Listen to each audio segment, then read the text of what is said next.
Cuando venimos a Cristo, hallamos propósito. Y nuestra vida deja de ser egoísta, individualista, meramente humana. Dejamos de ver solo lo que pasa en la tierra y comenzamos a vernos a nosotros en función de cómo podemos ayudar a lo que está pasando en la tierra. O sea, nuestra vida adquiere un propósito. Y una de esas cosas que también experimenta cambios es nuestra fe. Nuestra fe, cuando conocemos a Dios, empieza a cambiar. Y hoy quiero centrarme en ese pedacito, en el pedacito de la fe, y cómo la fe puede cambiar o debe cambiar cuando nosotros venimos a Cristo. Está relacionado íntimamente con lo que está pasando hoy, con nuestra celebración, porque hoy estamos viendo un paso de fe. Y yo diría, y es lo que quiero compartirles, que la fe tiene como 3 escalones, o 3, digamos, niveles, o 3 formas que van evolucionando. Y me refiero así a la fe de creer en Dios. ¿Usted cree en Dios? Sí. Y decimos, bueno, eso es fe, es tener la fe de que Él existe, la certeza de que Él existe. Y esa es una fe que todos tenemos, pero ¿saben? Es imposible creer en Dios y no creer a Dios.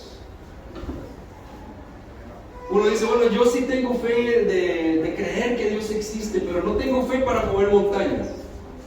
Yo tengo fe de que Dios es real, que es el ser supremo, que está sobre todo, que creó las cosas de la tierra, pero no tengo fe para hacer que pasen cosas a mi alrededor. No tengo fe para orar y que alguien se pueda sanar. No, mi fe no llega hasta allá. Yo tengo en mi propia vida el ejemplo de mi papá, un hombre a quien siempre he dicho, es un hombre de fe. Si hay algo que yo admiro de ese señor, de ese hombre, de su capacidad o su comprensión o su nivel de fe. Y siempre digo, ojalá algún día tuviera la fe que tiene mi papá. Pero ¿sabe? No puedo creer que Dios existe y no creer en lo que Dios puede hacer. Es que creer que Dios existe es ya saber que el Dios eterno, sobrenatural, todopoderoso, es así, es sobrenatural, es eterno, es todopoderoso. Lo cual significa que si creo en Él, creo que Él puede hacer cualquier cosa, incluso un milagro. Pero nosotros vivimos en una sociedad que no cree en los milagros. ¿Sabe cuándo creemos en un milagro? Cuando ya no hay otra alternativa, cuando se nos acabó todo, cuando intentamos todo, cuando hicimos todo lo posible y decimos como que bueno, aquí lo único que queda es un milagro. ¿Y qué pasaría si creyéramos antes de que se nos acaben las opciones? A lo mejor nos desgastaríamos menos recorriendo con nuestras fuerzas muchas cosas. Tres pasos en la fe. El primero es la fe que tiene que ver o que se activa a través de lo que vemos. La segunda es la fe que se activa sin ver. Y la tercera es la fe que se activa a través de la acción. Y quiero ilustrar estos conceptos con 3 momentos de la vida de Jesús. El primero está en Marcos capítulo 9, versículo 21. Si usted tiene Biblia, puede encenderla o abrirla y acompañarme en Marcos 9:21. Es una historia que seguro usted recuerda. Dice, ¿cuánto tiempo hace que le pasa esto?, le preguntó Jesús al Padre. Desde que era niño, contestó. Muchas veces lo ha echado al fuego y al agua para matarlo. Si puedes hacer algo, ten compasión de nosotros y ayúdanos. ¿Cómo que si puedo? Para el que cree, todo es posible.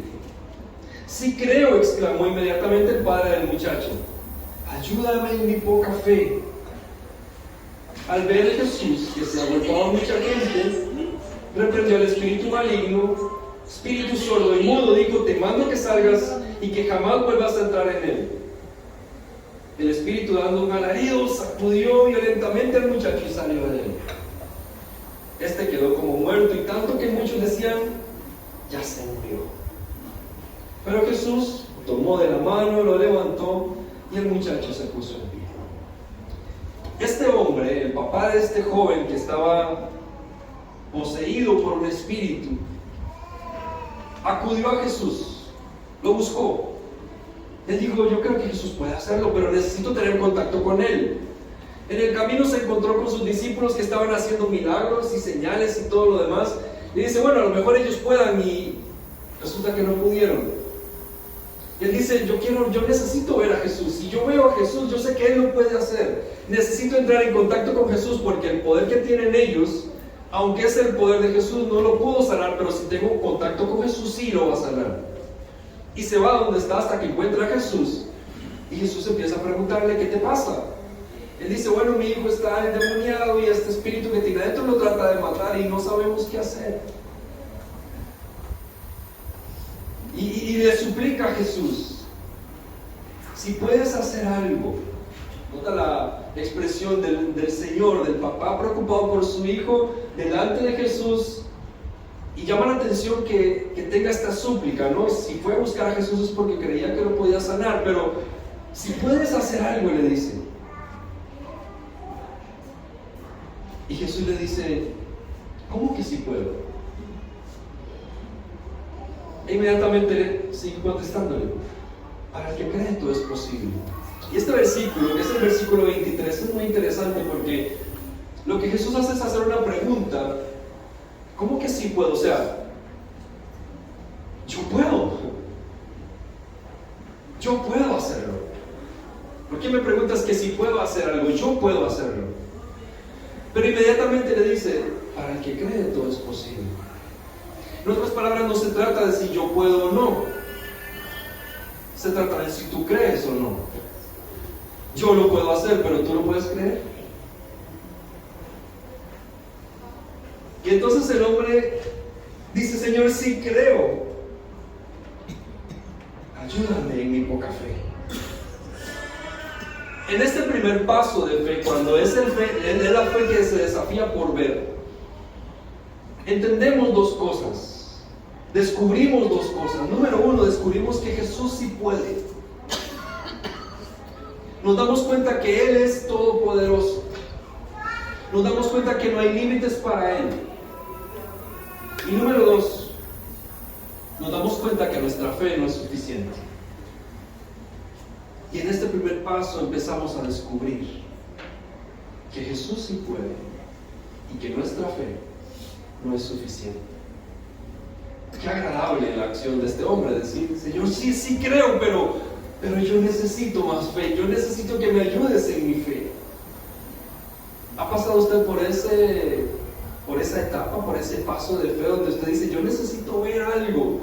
¿Y sabe cómo se estimula eso? Cuando estamos en la iglesia y la gente cuenta un testimonio, alguien pasa y cuenta un testimonio y dice: mire, Dios me hizo tal cosa, Dios me hizo tal milagro. Y uno dice: mira, Dios se lo hizo, a lo mejor sí también podría hacérmelo a mí.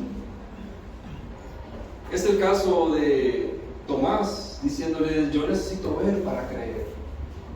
Y Jesús se le puso al frente y le dijo: mírame. Es el caso de Felipe, que le dice: Señor, muéstranos al Padre. Y Jesús le dice: pero así aquí está. Necesitamos ver a veces en nuestro caminar de fe, necesitamos ver algo que nos estimule. Y en ese ver, en ese contacto, nos damos cuenta que Dios sí puede. Y nos damos cuenta que nosotros necesitamos tener más fe. Y viene el siguiente paso, porque este primero nos lleva al segundo. Lucas 7:6.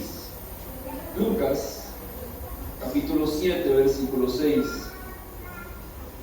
Dice: así que Jesús fue con ellos.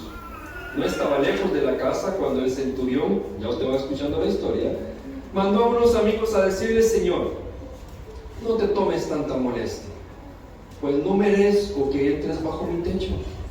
Por eso ni siquiera me atreví a presentarme ante ti. Pero con una sola palabra que digas, quedará sano mi siervo. Yo mismo obedezco órdenes superiores y además tengo soldados bajo mi autoridad. Le digo a uno: ve, y va, y le digo al otro: ven, y viene. Le digo a mi siervo: haz esto, y lo hace. Al oírlo, Jesús se asombró de él y volviéndose a la multitud que lo seguía, comentó: les digo que ni siquiera en Israel he encontrado una fe tan grande. Y al regresar a casa, los enviados encontraron sano al siervo. El siguiente paso es la fe que se activa sin ver. Es lo que Jesús le decía a Tomás: tú creíste porque viste, pero bienaventurados los que sin ver creen. Es cuando nosotros realmente estamos seguros de que Dios puede, porque lo aprendimos en el paso anterior, y que necesitamos que Dios aumente nuestra fe, y entonces creemos que sí es posible. Y nuestra fe se activa y sentimos que nuestra fe crece. Y en este segundo paso descubrimos también dos cosas. La primera cosa que descubrimos es que no somos dignos. Entramos en conciencia de quiénes somos. Aquel hombre dijo: yo tengo una necesidad, pero no soy digno de que tú vengas a mí. Reconozco que tú puedes, pero no soy digno.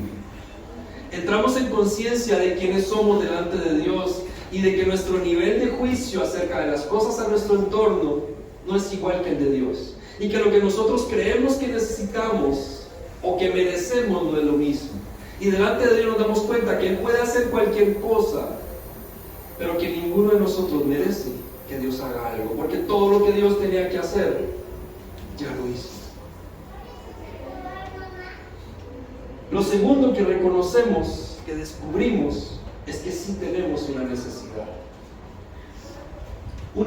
honesta, una necesidad por la que no podemos hacer nada, una necesidad que nos obliga a humillarnos y a reconocer que el único que puede hacer algo es Dios. ¿Y se da cuenta que cambia ahora un poco nuestra perspectiva? Ahora nuestra fe nos hace conscientes de quiénes somos delante de Dios y de la necesidad que tenemos delante de Él. ¿Cuántas veces a usted le ha tocado ayudar a una persona que está triste? Y usted dice: ¿y a mí quién me ayuda? Yo también estoy triste. Tal persona está enferma y le voy a ayudar. Y yo también estoy enfermo.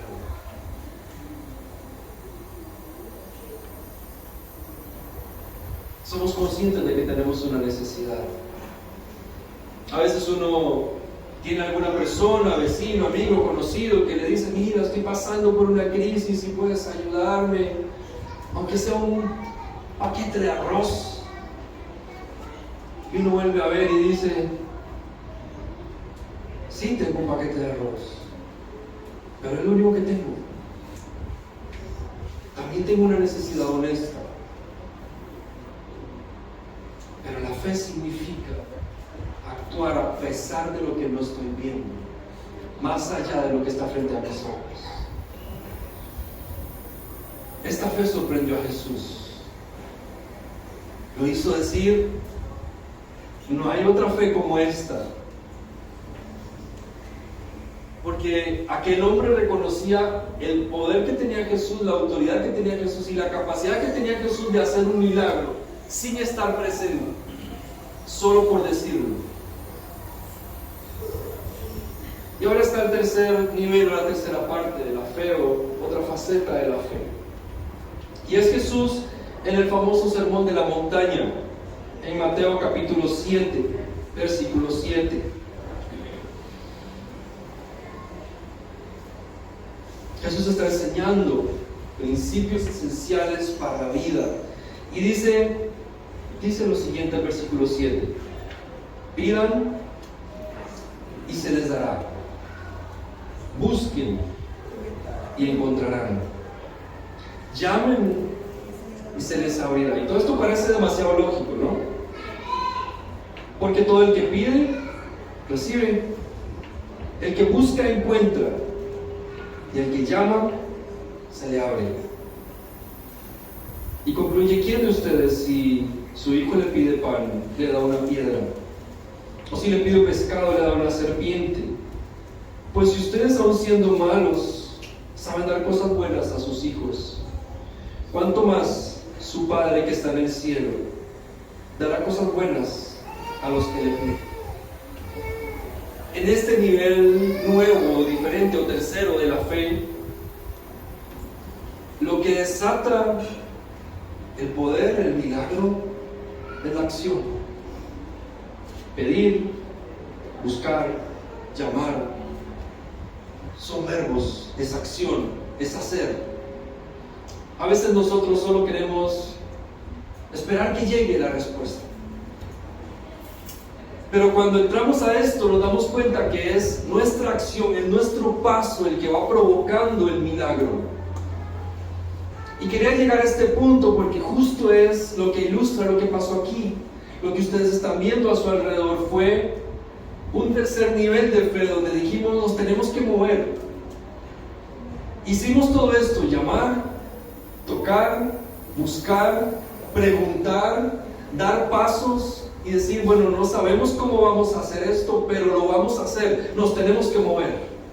Había una convicción clara de que había un movimiento que realizar y ese movimiento demandaba de nosotros una acción.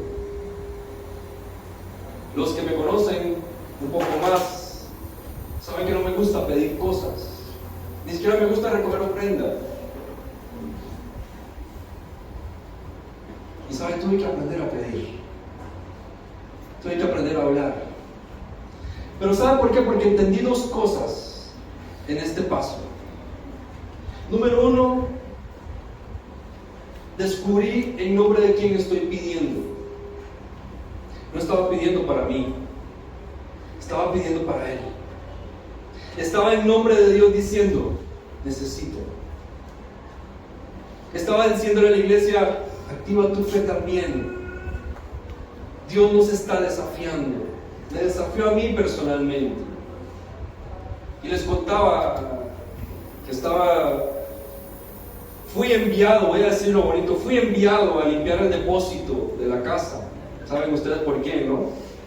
Fui enviado amablemente a limpiar el depósito de la casa. Y limpiando el depósito encontré una caja que tenía cosas que no servían y papeles, y entre todo lo demás encontré dinero. Y dije, dinero. Tenía este dinero guardado y no lo sabía. Inmediatamente el Espíritu Santo, ¿te das cuenta que estoy pidiendo una ofrenda en la iglesia para moverse? Y me decís, Señor, lo tenías tú guardado para esto. Así que aquí hay una lección importante para usted, hombre caballero. Cuando su esposa lo mande a limpiar el depósito, vaya y límpielo. Se puede encontrar dinero y más cosas. Hay que saber en nombre de quién pedimos. Lo segundo que descubrí en esto es que Dios quiere lo mejor para sus hijos. Jesús lo dijo. Si ustedes que son malos dan cosas buenas, imagínese Dios que es bueno. Él quiere lo mejor. Ahora, ¿qué es lo mejor? Ahí es donde tenemos que revisar qué es lo mejor. Porque es lo mejor para usted, pero ¿es lo mejor verdaderamente? Desde la óptica de Dios, ¿es lo mejor? Él quiere darte lo mejor. Y lo mejor no siempre es lo que tú quieres, pero esa es la manera de Dios y es en el tiempo de Dios. Hoy quiero celebrar este tiempo reconociendo que esto para nosotros es un paso de fe. Los que vinieron a la carpa, y llamamos carpa a este lugar, si vieron, están los logos de carpa y así lo identificamos cuando vino la pandemia, que tuvimos que salir del local donde estábamos porque el costo era insostenible para nosotros. Somos una iglesia en número pequeña y salimos de ahí. Estuvimos 2 años sin un solo local. Dios nos destempló. Aprendimos que somos familia y que somos iglesia sin templo, sin un lugar físico. Nos mantuvimos juntos, nos reuníamos, nos conectábamos, nos ayudábamos. Y cuando pasó ese periodo dijimos, necesitamos un lugar, vamos a buscar. Todos los lugares son excesivamente caros.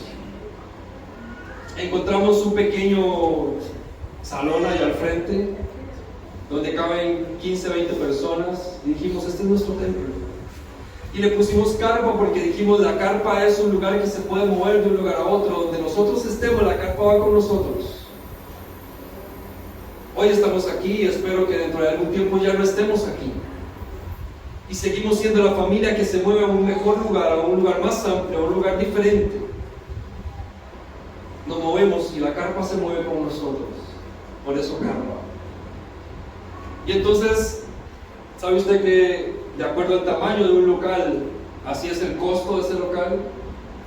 Y dijimos, bueno, a nosotros nos alcanza raspando para pagar lo que tenemos, pero nos tenemos que mover. Tenemos una visión para trabajar con las nuevas generaciones. Allá no podíamos trabajar muy bien con nuevas generaciones, nos costaba muchísimo. Imagínense estar en un espacio tan pequeño como de aquí hasta la pared. Los niños jugando y queriendo divertirse con sus amiguitos en la escuela, en la iglesia, perdón. Y nosotros tratando de dar el culto y tratando de grabar para poner en redes sociales. ¡Qué complicado! No podíamos hacer mucho para ellos, hicimos un programa paralelo y demás, pero teníamos que hacer el movimiento. Y nos movimos, y estamos aquí. Y estamos aquí todavía con todo lo que nos falta, sabiendo que este no es el final. La fe es un camino, es un descubrir. Son nuevas etapas y nuevas fases que solo vas conociendo cuando conoces a Dios. Queremos invitarles a celebrar con nosotros el que estamos creciendo en nuestra fe. Y a la misma vez les invitamos a ustedes a crecer en su fe, a desafiar lo imposible, lo que no está. La fe no es esperar que algo esté para decir, yo sabía que iba a pasar. No es una corazonada, es una certeza, es ser capaces de ver lo que otros no pueden ver. ¿Qué puedes ver a través de la fe en tu vida, en tu futuro, en el mañana? No es hacer movimientos locos y emocionales, es conocer a Dios, porque recuerde, lo que nos damos cuenta en estos primeros pasos de fe es quién es Dios, lo que puede hacer. Y si usted se pregunta si Dios puede hacerlo, la respuesta de Jesús al padre de aquel muchacho es la misma para usted. ¿Cómo que sí puedo? ¿Tú sabes con quién estás hablando? Yo le decía, Señor, ¿vamos a poder pagar la mensualidad? ¿Crees que tú vas a poder suplir? Y él decía, ¿cómo que sí puedo? ¿Tú tienes fe para creer que yo lo puedo hacer? Sí, Señor. Voy a dar paso de fe. Y por eso estamos